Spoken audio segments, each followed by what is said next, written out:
can save a lot of time and tedious work by setting up your own YouTube page properly from the very beginning, from when you first sign up to your YouTube account.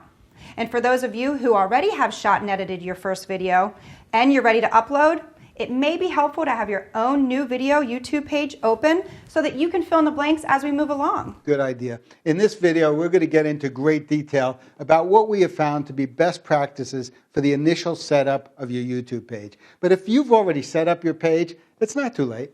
Nearly everything about the appearance and functionality of your YouTube channel can be edited as you see fit. And when you make changes to your YouTube channel, YouTube and Google take note pretty quickly. Let's all have our own YouTube pages open and ready to work. It'll save you time. We'll be on the move. First thing you notice is the screening box from YouTube that offers you a quick tour. It's absolutely a great little tour, and it'll save you time and frustration. It's worth it. But for now, I'm going to stick to the critical elements that you'll need to accomplish before moving on to uploading your first video. Notice this little button here, Channel Art. If you click on there, that's one of the ways in that allows you to start populating your YouTube page with appropriate art for your first visitors. This little box up here, it's a second location for a cute little graphic or logo. The little pencil up here is another avenue into the editing platform. Don't be afraid to click around and take a look around. You should try to become comfortable and familiar with all the available tools. Don't save unless you put something in you like.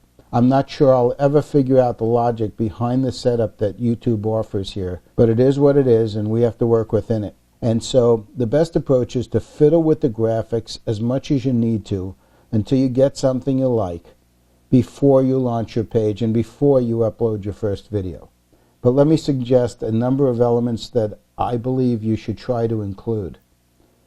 Here's a quick look at an example of a page that's ready to go live and includes a number of those elements. First, you see the background image was replaced. Now, it takes a number of tries to get it so that that picture sits where you'd like. It's trial and error. There's no simple answer. No clear direction from YouTube how to do it, but you can get excellent results through trial and error, as you see here. Let me call your attention to a few of the valuable details that we're able to include in this graphic. First, embedded in the background image, there is the client's logo. In this case, it is the black and white logo placed in a location where we thought it would work well, but only after we were able to ascertain where our photo fell in YouTube's little matrix. Then you notice, since it's a local business, we get their logo and phone number on there. As a local business, that's important, very important. In most circumstances, getting the website name up there would be even more powerful and important than having a local phone number available. That's the client's choice. But like I said, for local businesses, I find it critical to make sure you get your number up there. Over here, you see there's another little box, and what we generally do is insert the logo and the name. This is our interpretation. YouTube does not give you direction on what they expect in these places. You do what you feel or the client feels is best. We've set it up this way many times for many clients in the past, and we've had excellent results.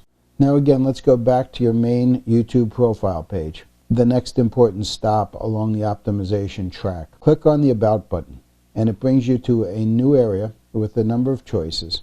This is the channel description box. So first things first, you get your website name typed into the top of the channel description box. Very first spot possible. Of course, you have to fill it in with the standard HTTP:.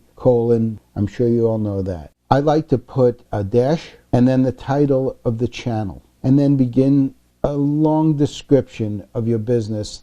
Now again, this can evolve. If after a little while you realize that you haven't included important information, just go back in and edit it. Include the information. Below the description box, notice this custom links area. You click here, you're allowed to put in a link to your channel art. This provides a live link from the top of your YouTube page as well back to your website. Same with the social links. This is all pretty self-explanatory. All your links are important to you, and you should hook them all up. You should have a Twitter account, a Facebook account. They should all be hooked up here. They are backlinks that are just as important as any other backlink, and Google treats them that way. Here you can click on Show Views and Show Date Joined. I found that it is advantageous to leave these clicked on when you first put your site on YouTube. Now this next step, I believe it to be one of the most important tasks you're going to be responsible for in setting up your new YouTube channel. To get there, click on Video Manager, click on Channel Settings, then click on Default Settings. Here we're going to fill in the default settings for our video upload page. Each time you upload a video to YouTube, you're going to be presented with the opportunity to type in titles and descriptions that help identify your video.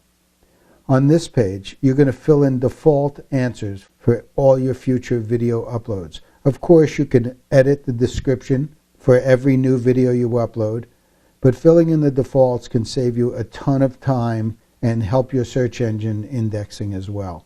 So let's go. Of course, you want your default to be that your video is available to the public. Next, the category. Now make sure you give this serious consideration because the search engines certainly do.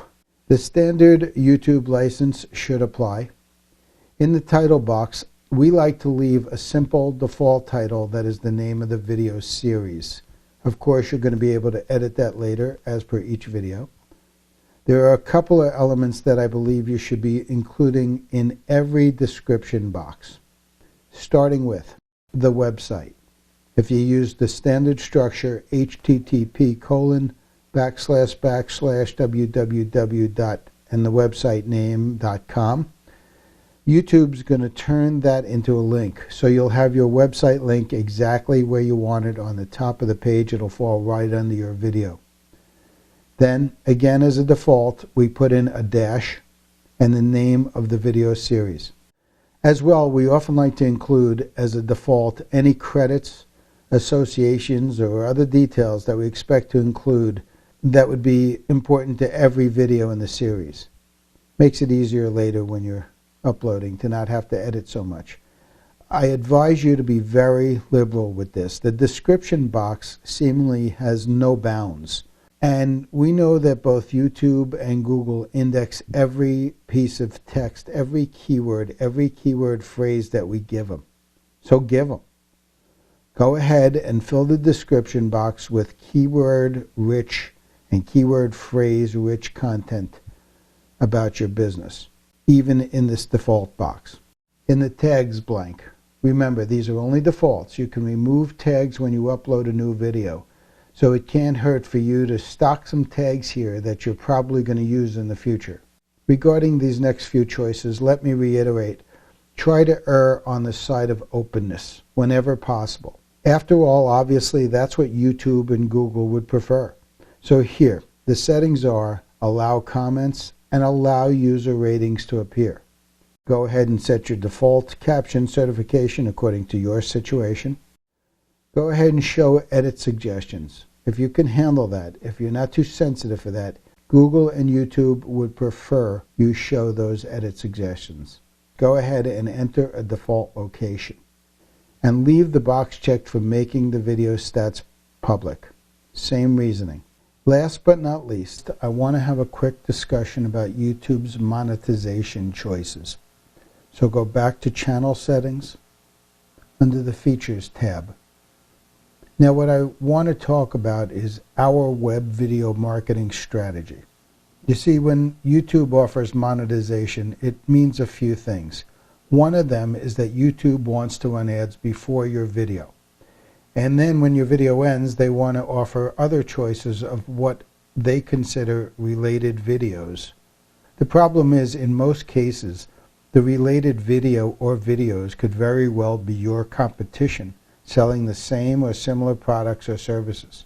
On the other hand, as soon as you offer YouTube to monetize a video, it opens you up to a whole new range of services and products from YouTube.